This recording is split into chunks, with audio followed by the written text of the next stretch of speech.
O Haddad ontem, gente, aprovou o arcabouço fiscal. E eu quero conversar um pouco com vocês e falar um pouquinho também das minhas impressões pessoais. Se der tempo, a gente vai também ler mais uma notícia aqui. Mas eu agradeço a presença de todos. Lembrando que quem virar membro do canal já tem acesso agora ao meu curso de jornalismo básico. E aí vocês podem nos acompanhar, o que é muito importante. Vamos lá. A Agência Brasil explica o que é o arcabouço fiscal anunciado ontem pelo Haddad. Novas regras para as contas e dívidas públicas foram anunciadas hoje. O arcabouço fiscal é um conjunto de medidas, regras e parâmetros para a condução da política fiscal, controle de gastos e receita de um governo do país. O governo busca, com isso, garantir credibilidade e previsibilidade para a economia e para o financiamento dos serviços públicos como saúde, educação e segurança pública. Os cidadãos, as empresas e os investidores precisam ter confiança de que as contas públicas estão sob controle e têm regras claras. Isso porque o descontrole fiscal resulta em aumento da dívida pública e, por consequência, em juros altos e inflação. Quando o governo gasta mais do que arrecada com os tributos, ou seja, registra déficit, precisa se endividar mais, pegando dinheiro emprestado por meio da emissão de títulos. A nova regra fiscal, anunciada nesta quinta-feira pelo governo, substituirá o teto de gastos, que vigora desde 2016, e limita o crescimento das despesas ao ano anterior, corrigido pela inflação oficial, o Índice Nacional de Preços ao Consumidor Amplo, o IPCA. Gente, estamos precisando ainda de R$31. Mandem contribuições aí nos superchats. Para controlar as dívidas, as contas públicas, tem que se aumentar a carga tributária já alta. O governo criou o teto de gastos, mas, ao congelar as despesas, a medida acabou sendo descumprida várias vezes. Desde a criação do mecanismo, o limite foi furado pelo menos 7 vezes.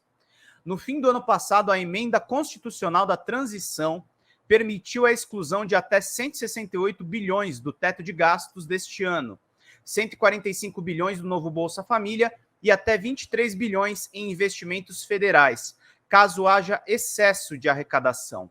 As novas regras, a nova política fiscal, haverá uma combinação de limite de despesa mais flexível que o teto de gastos, com uma meta de resultado primário, resultado das contas públicas, sem os juros da dívida pública. O novo arcabouço fiscal limitará o crescimento da despesa a 70% da variação da receita nos 12 meses anteriores. Ou seja, se no período de 12 meses, de junho a junho, o governo arrecadar 1 trilhão, ele poderá gastar 700 bilhões. Dentro desse percentual de 70%, haverá um limite superior a um piso, uma banda para oscilação da despesa, com desconto do efeito da inflação. Em momentos de maior crescimento da economia, a despesa não poderá crescer mais de 2,5% ao ano em cima da inflação. Em momentos de contração econômica, o gasto não poderá crescer mais 0,6% ao ano acima da inflação. Para impedir o descumprimento da rota de 70% do crescimento da receita, as novas regras trarão mecanismos de punição que desacelerarão os gastos caso a trajetória de crescimento das despesas não seja atendida. Se o resultado primário ficar abaixo do limite mínimo de banda, o crescimento das despesas para o ano seguinte cai de 70% para 50% de crescimento da receita.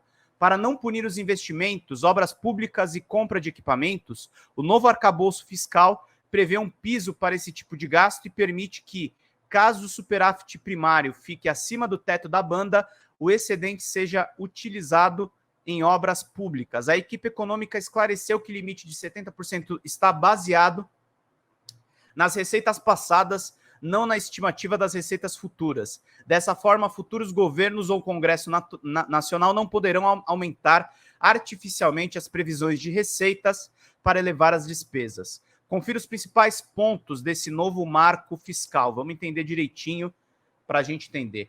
Haddad será Nobel da Economia. Tomara que ele esteja certo, mas tem uma análise aí que é mais crítica a respeito disso.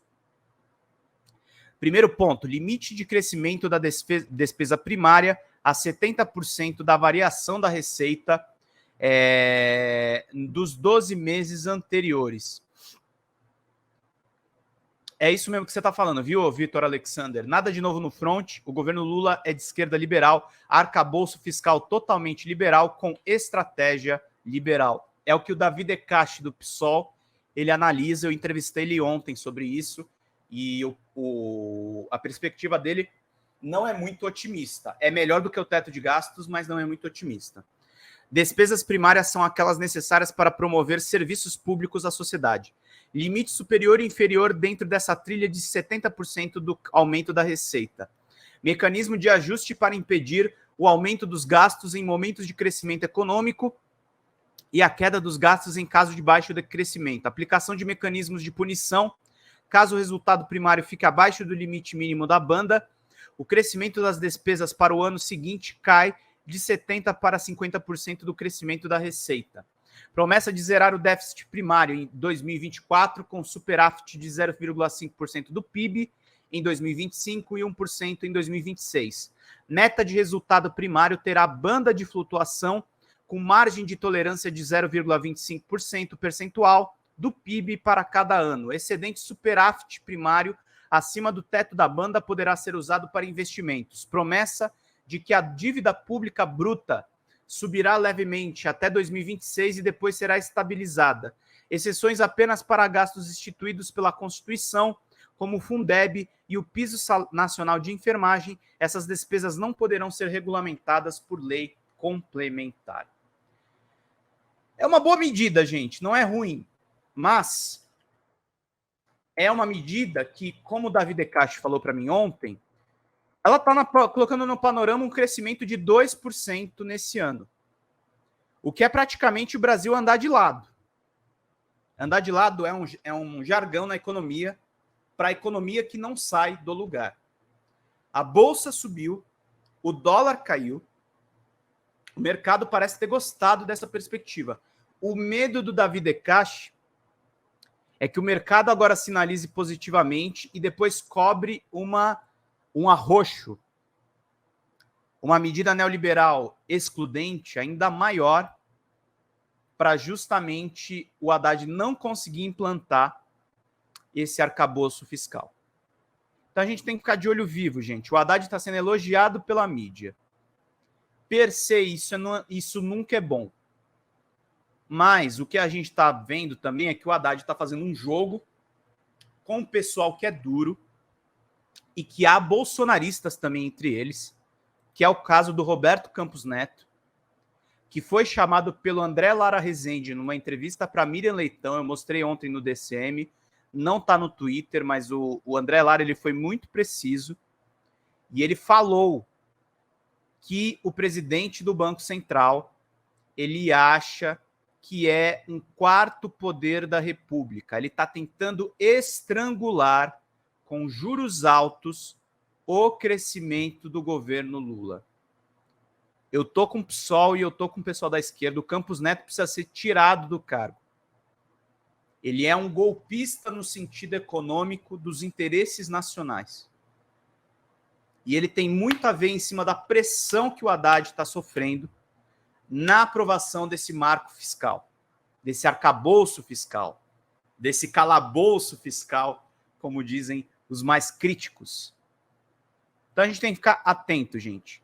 A Isto É e a revista Veja deram capa para o Fernando Haddad. Vou até pegar isso. Deram capa para o Fernando Haddad. E pensar que o Bob Field deixou rastros. PQP, pois é. A Isto É e a Veja deram capa para o Haddad. Vou até pegar aqui as capinhas para vocês verem.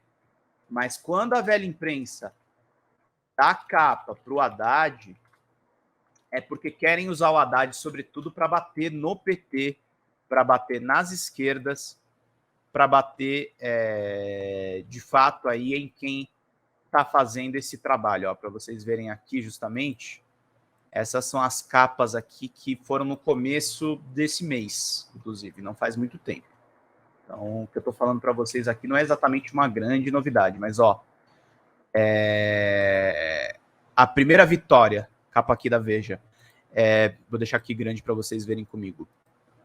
O ministro Fernando Haddad crava uma decisiva e importante conquista em frente à ala política do PT em torno dos impostos sobre combustíveis, mas a guerra só está começando. o fiador da estabilidade, diz a revista Isto É. A revista Isto É era uma revista que era mais progressista no passado e que se vendeu para o João Dória e para o bolsonarismo nos últimos anos. Ela até ficou contra o Bolsonaro, vou ser justo com o pessoal da Isto É.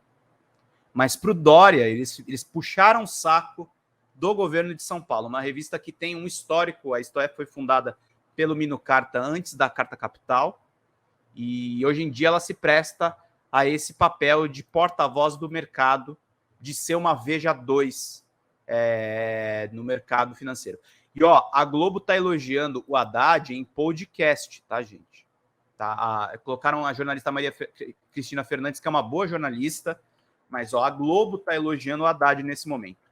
Como Haddad foi de derrotado ao assumir até cair nas graças do mercado em 3 meses. A jornalista Maria Cristina Fernandes analisa como o ministro da Fazenda conseguiu uma virada com a proposta da nova regra fiscal. Quando seu nome foi anunciado no comando do Ministério da Fazenda, Fernando Haddad se viu envolto em desconfiança. E sua primeira derrota já veio no início do governo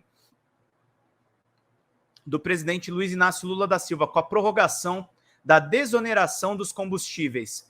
3 meses depois do início do governo, Haddad conseguiu uma virada com a nova proposta de regra fiscal, anunciada nesta quinta-feira. Essa é a análise da jornalista Maria Cristina Fernandes, colunista do jornal Valor Econômico e comentarista da Rádio CBN, em entrevista ao podcast Assunto, nesta sexta-feira. Ele realmente fez uma virada, porque se a gente for ver o que aconteceu na posse 3 meses antes, o Haddad assumiu como uma derrota gigantesca, que foi a prorrogação da desoneração dos combustíveis. O presidente da República acabou cedendo aos argumentos do PT de que o novo governo não podia tomar posse, dando logo uma pancada nos combustíveis, que isso causaria então,